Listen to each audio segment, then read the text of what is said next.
Hi there, I'm Mark, And I'm Ruth. and this is our little video to talk about our story with Edwards syndrome. We'd never heard of Edwards syndrome or trisomy conditions before we had our son Solomon's diagnosis in October 2021, and it was a shock, especially because we'd had an early scan that seemed to show everything was in order. Something in us knew that it was going to be horrible as soon as we'd had further scans that confirmed cause for concern.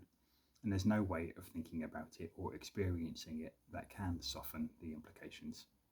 And it's vital for everyone to know that. Trying to cheer up things that are just sad, pretending they're not so bad, hasn't got any mileage. Attempting to outweigh them with things that are happy is also fruitless. But that's not the only thing. And we're both very keen to acknowledge that sadness is different to saying that there's no joy involved.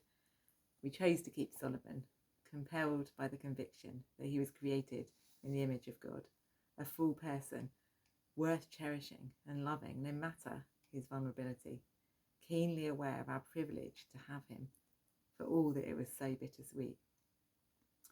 So both during and after the pregnancy, there were things that we could do to celebrate Solomon's life. Given we knew the statistics, it was all the more crucial to do so.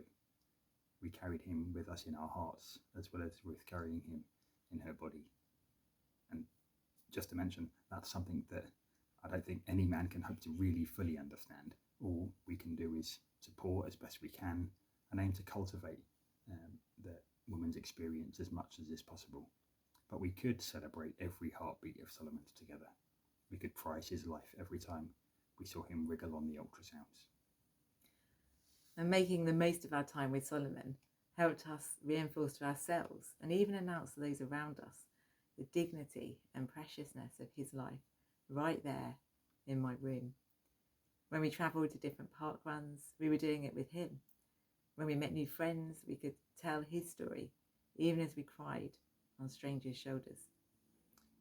From 1 week to the next, I was able to write a new birthday card for Solomon, so we could rejoice in his continued life up to that point. And they're still there for us to look back on as part of preserving Solomon's memory. With too many things that I couldn't do, finding this one thing, this little thing, this simple activity of writing a card each week, it was one helpful way of directing my energies. I longed to love Solomon in the way that other fathers might do their children, but I had to manage my expectations and demonstrate affection in different kinds of ways, both to him and to Ruth. It's one part of our story that, while I wish it hadn't been necessary, is something I can really remember entering into. And it was really precious receiving these cards each week, beginning at week 15. And I've started putting them together in a scrapbook now as part of our grief journal. And this journey through grief, that's number 16 and 17 and so on, right up until 31 weeks. And I was also able to create a scrapbook of memories from different journeys, various trips, places we stayed and people we met. It might be the knickknacks of our ordinary life, but stuck into this journal, they now constitute the rhythm and pulse of Solomon's extraordinary one that we look back on with a certain kind of sadness that still manages to cherish his time on earth.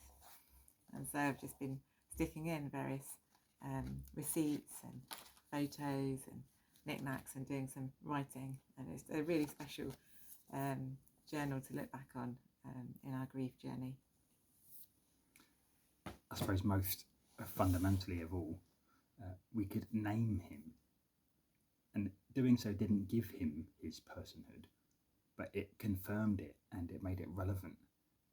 It was saying to everyone, ourselves included, that his life had meaning and value no matter what his prognosis. And that's fundamentally because we're convinced that God created Solomon not with mistakes or errors, but as a person just as much as anyone else. The fact that his lifespan was only 31 weeks and 2 days subtracts nothing from the fact that he was made in the image of God. His vulnerability, perhaps, teaching us more about human life than we thought possible. After Solomon was born and died on 20th of February 2022, we took him to East Anglia Children's Hospice, where they gave us all very tender and loving care, and we're really keen to commend them for that and the ethos of the hospice movement in general.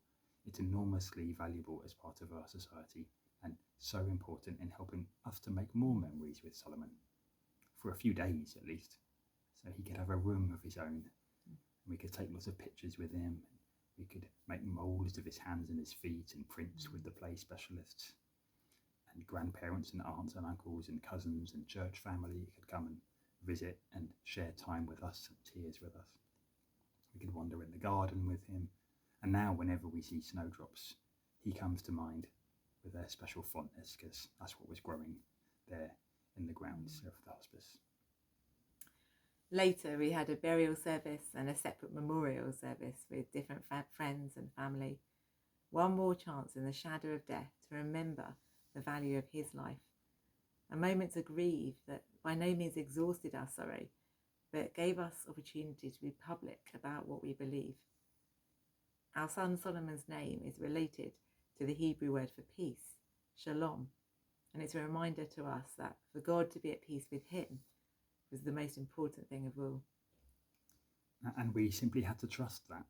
It's humbling because you feel helpless, but it's pivotal because it confronts us with our own fragility, and once that's recognised, it can enable us to view life through a different lens, one where we strip away what's trivial and we place all our hope in the love and redemption of God. We felt most supported during and since Solomon's birth by the people who have been ready to acknowledge our pain and grief and the depth of it, not shying away from it, but also taking the time to dwell on Solomon's full humanity, whether it's the shape of his legs or how the hat from the hospital sat on his little head. His presence as part of our family will always be deep-seated and irreplaceable. It's especially precious to us when people use his name and talk about him as a real person, because he is, as truly as you or me, and he always will be. So that's our story, abbreviated version of it, but we hope that it's helpful in some way. Thanks for sharing it with us. Thank you. God bless you. Bye. Bye.